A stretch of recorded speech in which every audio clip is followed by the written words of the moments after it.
As we fast approach a whole decade since GTA 5 was first released, yes really, the rumour leak mill for GTA 6 is working overdrive.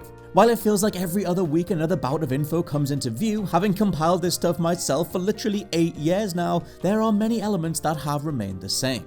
The leak I'll be dissecting originally came from 4chan and was only saved after deletion by the aptly named redditor Grain of Salt, but with so much to talk about it is worth breaking everything down. I'm Scott from WhatCulture.com and this is GTA 6, every major new detail you need to know.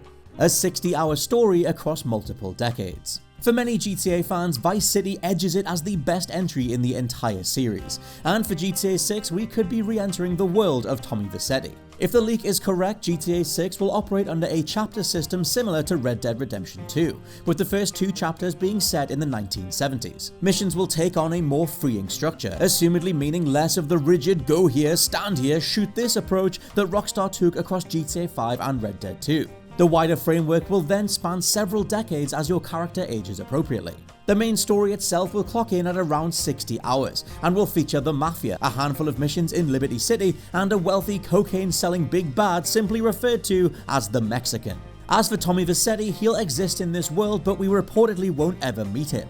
Instead, players will meet Vice City and San Andreas' Ken Rosenberg, who will make several mentions of Tommy instead. Here's hoping by the time of GTA 6's release, the call has been made to at least show Vercetti, even if it's a brief fleeting appearance, as he still stands out as one of the most beloved characters in the franchise. Number 7. 2023 release date and GTA Online. While it's one thing to know that Grand Theft Auto 6 is in development, the burning question is just when will it release. Rockstar are notoriously cagey on release dates, waiting until something is nigh on finished before announcing it's coming a few months from whenever a debut trailer drops, but on that front the current planned release date is October 2023.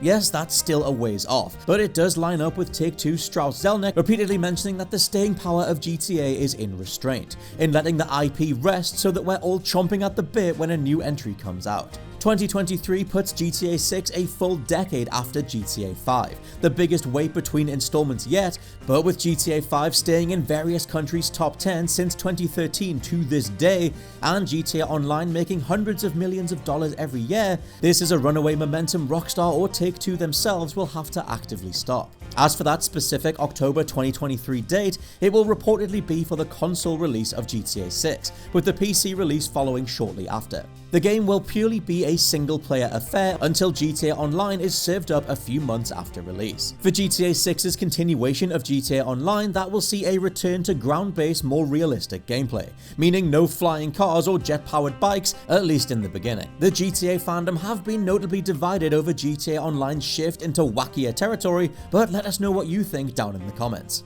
Number 6. San Andreas body modification, combat, and damage models. In GTA San Andreas, one unique quirk was letting players alter CJ's body by hitting the gym, with different results given based on how often you then worked out. While a lot of people grew to hate this idea of background management when all they wanted to do was go on a killing spree, it seems GTA 6 is bringing this notion back.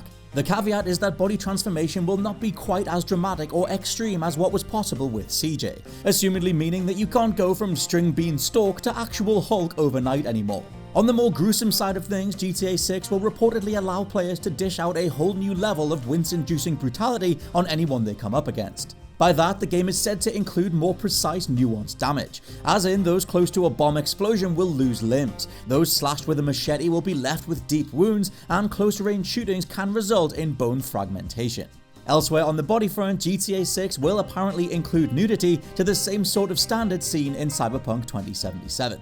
All that conjures up for me is various naked motorcycle rides through the city, so let's go. Number 5. Rockstar are also working on 2 key remakes. Quick aside and insight into Rockstar overall, as before GTA 6 arrives, it appears we'll be getting the chance to saddle up and take a stroll with John Marsden once again. Like several other fan favourites, the first Red Dead Redemption will reportedly be getting a remaster. And not just that, but this spruce up will be released before GTA 6. Interestingly, a Red Dead remake has been on the cards since 2018, as players discovered near the end of the game that Rockstar did include a version of the original game's map inside Red Dead 2, located to the southwest. Alongside this, the leak mentions GTA San Andreas' 20th anniversary, which will be in 2024. Rockstar are apparently putting together an overhaul of that game too, but hopefully by then we'll at least have the next main installment.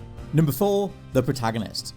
For Grand Theft Auto 6, the person we'll be taking control of is currently codenamed Ricardo. It's said that's not the actual name of the character though, and the reveal of hearing this person's real name will give everything away, as to GTA 6's central narrative and their connection to someone else. Going with Ricardo for now, as the surname must be key, it's said that he's a white Italian-American male, 6'1" in height with jet black hair and a sun-drenched tan. By the time the game comes to an end, Ricardo will only be 34 years old. It's worth noting that Vice City's Tommy Vercetti was around 35 years old and 6'3" in that game. Could we be playing as Vercetti's younger brother, maybe fleshing out why Tommy had to join Sonny's gang after something went sideways? It seems increasingly likely that we're returning to Vice City or a Vice City-inspired locale, but if true, what do you think of Rockstar continuing Red Dead 2's tradition of revisiting classic characters, then fleshing them out? Number 3. Some characters will return. Again, for Vice City lovers, they'll be more than familiar with Love Fist. Jez Torrent, Willie, Dick and Percy made up this fictional Scottish hair metal band first introduced in Rockstar's second 3D GTA. The group are set to be part of GTA 6, but maybe before they were a hair metal band, they tried their hand at disco? I'm just saying that would be incredible. Additionally, the family from GTA 4 is another blast from the past set to be present in GTA 6. Comprised of 5 Cosa Nostra clans, they're back to cause chaos in this upcoming release. If true, and it does sound like a great combination, Love Fist and the family will be involved in certain missions and side missions across GTA 6. Number 2. Minigames, insane weather effects. Let's touch on a few smaller aspects that could make all the difference. For example, GTA 6 will allow players to take part in minigames that involve surfing, windsurfing, and getting to crack some skulls in roller derby. All of those sound brilliant, and here's to Rockstar creating genuinely fun minigames that we want to replay, rather than intricate dockwork simulator or just more golf.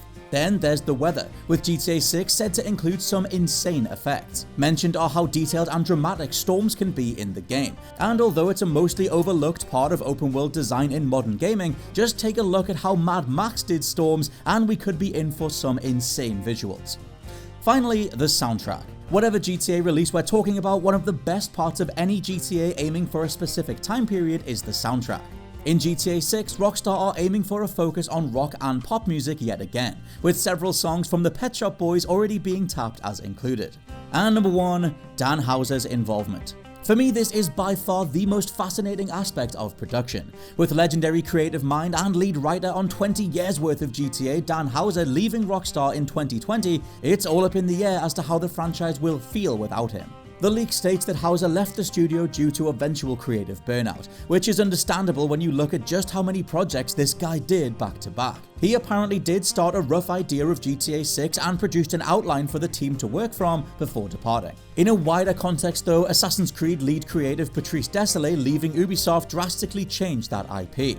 Halo being given to 343 Industries did the same, and though we're yet to see either of them, you can bet a Fable without Peter Molyneux or a Bioshock without Ken Levine will also feel notably different.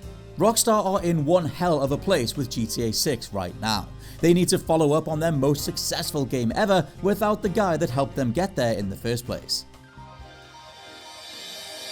At least for now, that is all the latest info on GTA 6. Let me know your favorite bits and pieces down in the comments, and if you get time, please check out the What Culture Gaming podcast. For now, I've been Scott from WhatCulture.com, and I'll catch you soon.